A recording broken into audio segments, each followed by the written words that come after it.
देशभरात उन्हाचा कडाका चांगलाच वाढलाय आणि याचाच फटका लातूरमध्ये 9 महिन्यांच्या बाळाला बसलाय।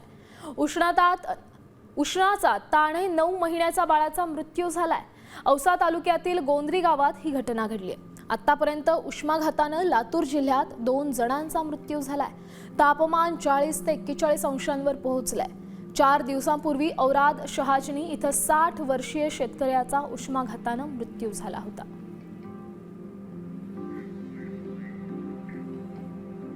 आम्ही आलेल्या इथं येऊन पाहिलं लेकराला तर ते टाळाला जीप चिटकलेली होती। उन्हाचं टेम्परेचर असं की आमचं गाव आहे पूर्ण माळ रानामध्ये, त्याच्यामुळे हे उष्माघाताने झालेला अपघात आहे बाळाचा। आणि आम्ही लागलीच रिक्षा बोलवून हॉस्पिटलला घेऊन गेलो। माशाळकरपाशी गेल्यानंतर त्यांनी सिव्हिलला घेऊन जायला सांगितले। सिव्हिलला गेल्यानंतर ECG झाली। ECG झाल्यानंतर तिथं बाळाचं हृदय काम करत नाही म्हणून साहेबांनी मृत घोषित केलं। लेकरू ह्याच्यात बसलं होतं, झोक्यात बसलं होतं। झोक्यात बसलं होतं आणि टीव्ही पुढे टीव्ही चालू होती।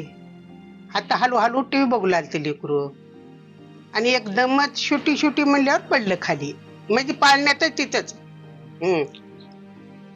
इकडून उशाला तकव्या होता, त्या तकव्यावर मुंडकं दिलं।